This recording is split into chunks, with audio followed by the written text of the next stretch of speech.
लंबी चौड़ी बहू। ये प्रेम कहानी शुरू होती है दिल्ली से नोएडा जाने वाली बस में। जिस बस में सवारी कर रहा होता है पराग और उस बस की कंडक्टर होती है अनुराधा। ओके, टिकट दिखाओ, टिकट टिकट। चाचा का प्लेन नहीं चल रहा है यहाँ तेरा, जिसमें फ्री में सवारी कर रहा है। हिसाब देना होता है हम लोगों को, सरकार को। निकाल पैसे, चल। पराग दूर से अनुराधा को देखता है। अरे यार, कितनी धाकड़ लड़की है। मजाल है कोई कुछ बोल दे। कितनी समझदार और कितनी कॉन्फिडेंट। आज से मैं तो इसी बस में घर जाया करूंगा। अब क्या था, भले पराग को घर जाने के लिए 10 बस छोड़नी पड़े, भले 20 किलोमीटर की यात्रा खड़े होकर पूरी करनी पड़े, लेकिन आने जाने का सिलसिला वो अनु की बस पर ही करता। एक दिन, ओह क्या करता है तू? हाँ, मैं नोटिस करती हूँ, देखता रहता है मुझे जब देखो तब। हाँ, वो मैं तुम्हें पसंद करता हूँ और शादी भी तुम्ही से करूंगा। हैं? वाह जी वाह, तू ना कोई प्रधानमंत्री हो गया कि आज से 500 की नोट बंद और नोट बंद। नाजिना, इतनी तो नहीं चलती, लेकिन हाँ, तुम्हें प्यार करता हूँ। तुम्हें कोई प्रॉब्लम नहीं होने दूंगा, ये वादा करता हूँ। हाइट देखिए अपनी।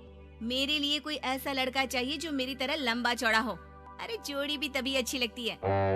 जरूरी नहीं है, जो आपको खुश रखे, आपकी इमोशंस को समझे और आपसे बहुत सारा प्यार करे, जोड़ी तो उसी के साथ अच्छी लगती है। फिर क्या था, हीरोइन को हीरो से प्यार हो जाता है और दोनों शादी कर लेते हैं। शादी के बाद देख, अब तो इस घर की बहू है। अगर समझ गई है तो ये कंडक्टर वाली ड्रेस पहनकर घर से निकलने की जरूरत नहीं है। पराग अच्छा कमाता है तो तेरी नौकरी की भी जरूरत नहीं है हम लोगों को। अरे कैसी बात कर रही है माँ जी? यूँ कोई सरकारी नौकरी छोड़ता है क्या? और जब मेरी नौकरी लगी थी, मेरी अम्मा कितनी खुश हुई थी पता है? मैं तो नौकरी करूंगी। अरे नौकरी करेगी तो डंडे से मारूंगी, और हाँ, जो निकली घर से बाहर ना, तो हाथ पैर तोड़ दूंगी और घर से बाहर निकाल दूंगी, देख लेना। अनु को समझ में नहीं आता कि वो सास को कैसे समझाए कि सरकारी नौकरी लगना आसान बात नहीं होती, और उसने इस नौकरी को पाने के लिए कितनी हार्ड वर्क की थी। रात को अनु पराग से बात करती है। देखो पराग, मैं नौकरी करना चाहती हूँ। मुझे नहीं पता था कि तुम्हारी माँ को मेरी नौकरी से प्रॉब्लम होगी, वरना। ऐसी बात नहीं है, मैं माँ को समझाता हूँ। अगले रोज, देखो माँ, महंगाई का जमाना है और मेरी प्राइवेट नौकरी है। आज है कल का पता नहीं। वैसे भी अनु की सैलरी मेरी सैलरी के बराबर है। अगर ये भी नौकरी करेगी तो हम लोगों को जिंदगी जीने में आसान हो जाएगी ना। सास को बेटे की बात समझ में आती है और वो अनु की नौकरी के लिए मान जाती है। अगले रोज, बेटा, बहू, तुम लोगों को लेकर मुझे कुल देवी के दर्शन के लिए जाना है, तो रविवार को दोनों सुबह ही तैयार हो जाना। अगले रोज दोनों तैयार हो जाते हैं और कुल देवी के मंदिर पहुंच जाते हैं।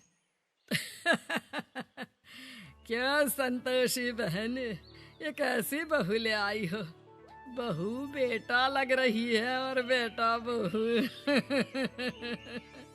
अरे कोई पहलवानी लड़ानी थी क्या, जो इतनी लंबी चौड़ी बहू ले आई? अब क्या बताए पंडित जी, जो बेटे ने पसंद किया हमने उसे हाँ कर दी। अब बेटा जाने और उसका परिवार। और ये तो बस कंडक्टर की नौकरी करती है, इंटरस्टेट। और सच्ची? वाह वाह वाह, यह तो बड़ी बात है संतोषी। तुम तो किस्मत वाली निकली जो सरकारी नौकरी की बहू ले आई। यह तो वही बात हो गई कि घी के लड्डू का कोई शेप थोड़ी ना देखता है तो घी का लड्डू ही। सास को बहू की तारीफ सुनकर बिल्कुल अच्छा नहीं लगता। वो जल्दी से पूजा पाठ करवा कर उन लोगों को घर ले आती है। एक रोज, संतोषी बहन, तुम लोगों का घर बड़ा अजीब सा लगता है। भाई साहब बहन जी, और बहन जी भाई साहब जैसी। अरे बस किया कर, सरकारी नौकरी देखी तो हाँ बोल दिया, और इतना भी क्या, पैसे की चिंता। चलती हूँ, खाना बनाना है। क्यों, बहू नहीं बनाती क्या खाना? अरे नहीं, वो तो नौकरी करने जाती है ना, तो उसके आने से पहले खाना बना देना पड़ता है, वरना पता है ना आजकल की लड़कियों की जबान कितनी लंबी होती है। तेरी बहू की तो कुर्सी तोड़ने वाली नौकरी है, यहाँ बैठती है जैसे उठकर ऑफिस में बैठ जाती है, फिर क्यों थक जाती है कि खाना भी नहीं बना पाती।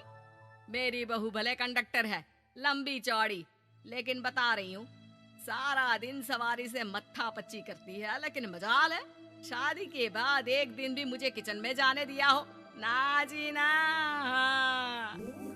दोनों पड़ोसन वहां से चली जाती है। सास बाजार जाती है और एक ट्रेड मशीन ले आती है। अरे माँ जी, इस उम्र में आप घर पर जिम खोलेंगी? अरे तेरे लिए लाई हूँ, रोज चलाकर 2 घंटे इस पर, पतली हो जाएगी। और खाना कम खाया कर, जब देखो बकरी की तरह मुंह चलता रहता है तेरा।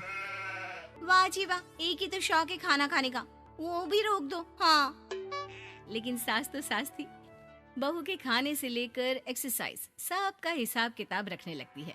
अरे मैं मोहल्ले वालों को बताकर रहूंगी कि मेरी बहू भी शिल्पा शेट्टी की तरह पतली हो सकती है। वही बहू बस में जब सवारी का टिकट काट रही होती है, उसे चक्कर आ जाता है और वो गिर जाती है।